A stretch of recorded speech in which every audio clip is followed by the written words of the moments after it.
Hello everyone, welcome back education BA tutorial. तो आज के इस वीडियो में आप देखने वाले हो कॉमर्स का लेसन प्लान नंबर 6 और आज का हमारा टॉपिक है साझेदारी। तो चलिए स्टार्ट करते हैं लेसन प्लान बनाना।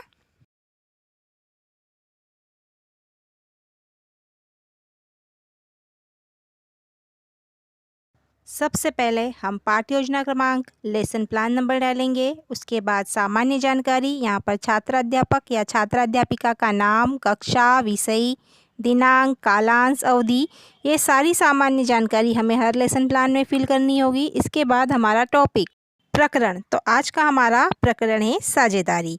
फिर नेक्स्ट स्टेप है सामान्य उद्देश्य। यहाँ पर हमने पूर्वानुसार लिखा है क्योंकि हमने फर्स्ट लेसन प्लान में कॉमर्स के व्यावसायिक अध्ययन के सारे सामान्य उद्देश्य लिख दिए थे। हम इसे बार बार नहीं दोहराएंगे, तो आप उस लेसन प्लान से ये सारे सामान्य उद्देश्य देख सकते हो। फिर नेक्स्ट स्टेप है विशिष्ट उद्देश्य। तो विशिष्ट उद्देश्य आप अभी तक बनाना सीख गए होंगे। आपको पता होगा कि जो हमारा टॉपिक रहता है उसी के अकॉर्डिंग हमारे विशिष्ट उद्देश्य बनते हैं। तो यहाँ पर हम ज्ञानात्मक, बोधात्मक, प्रयोगात्मक, विश्लेषणात्मक, संश्लेषणात्मक और मूल्यांकन, इन 6 पॉइंट पर अपने दो विशिष्ट उद्देश्य तैयार कर लेंगे। आप यहाँ पर अच्छी तरह से देख लीजिए कि हमने किस प्रकार से विशिष्ट उद्देश्य बनाए हैं और आप इसे नोट कर लीजिए। फिर नेक्स्ट स्टेप की ओर बढ़ेंगे। नेक्स्ट स्टेप है शिक्षण सहायक सामग्री।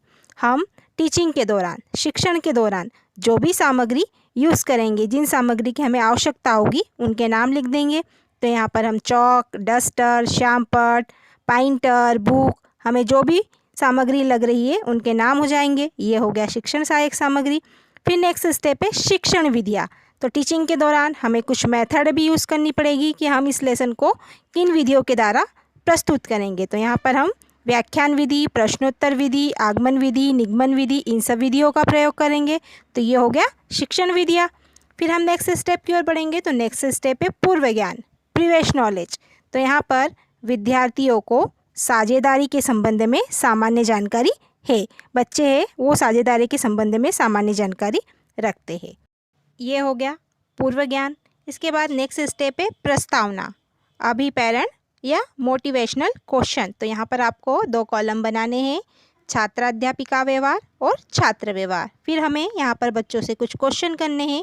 ये सारे क्वेश्चन बच्चों के प्रीवियस नॉलेज पर आधारित होने चाहिए और इन्हीं क्वेश्चनों के माध्यम से हम बच्चों को अपने टॉपिक तक लेकर आएंगे। तो हमारा फर्स्ट क्वेश्चन है, 2 या 2 से अधिक व्यक्ति मिलकर कार्य करते हैं तो वो क्या कहलाता है?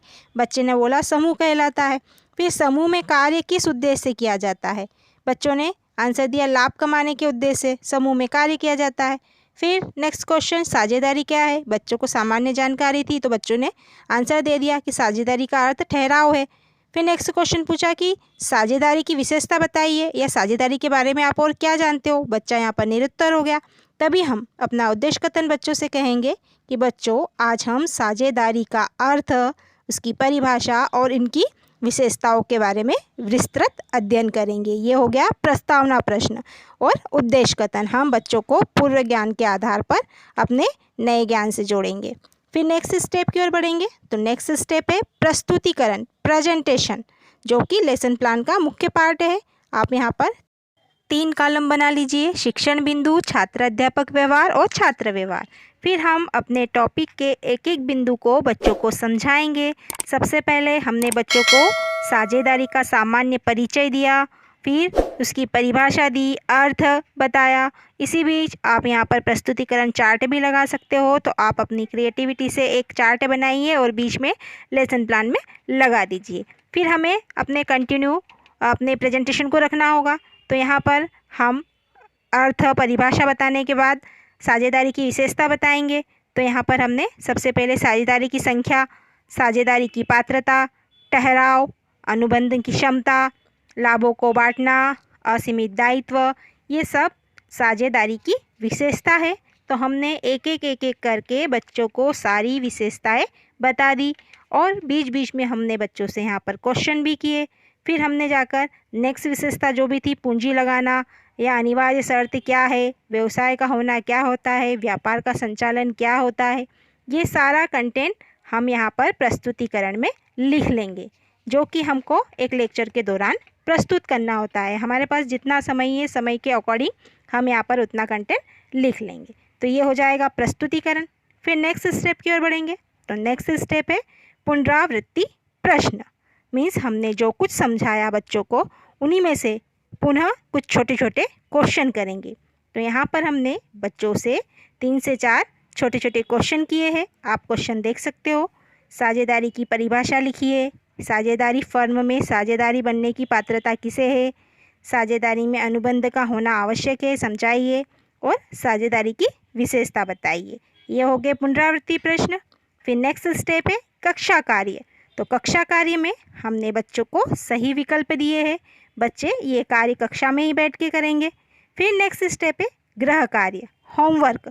तो यहाँ पर हमने बच्चों को एक क्वेश्चन दिया है जो कि बच्चे घर से कर लाएंगे। तो इस प्रकार हमारा लेसन प्लान बनकर कंप्लीट हो जाएगा।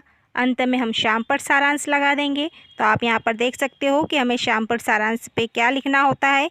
तो सबसे पहले हम शामपट सारांश में सामान्य जानकारी फिल करेंगे और शॉर्ट रूप में हमारे कंटेंट को दर्शाना है। तो हमने यहाँ पर साझेदारी की जितनी भी विशेषता बच्चों को समझाई थी वे सारी विशेषताएं इस ब्लैक बोर्ड पर लिख दी हैं। तो आई होप आपको लेसन प्लान समझ में आया होगा। वीडियो थोड़ा सा भी अच्छा लगा है तो प्लीज़ वीडियो को लाइक कीजिए, चैनल को सब्सक्राइब कीजिए और इसे अपने दोस्तों के साथ शेयर कीजिए।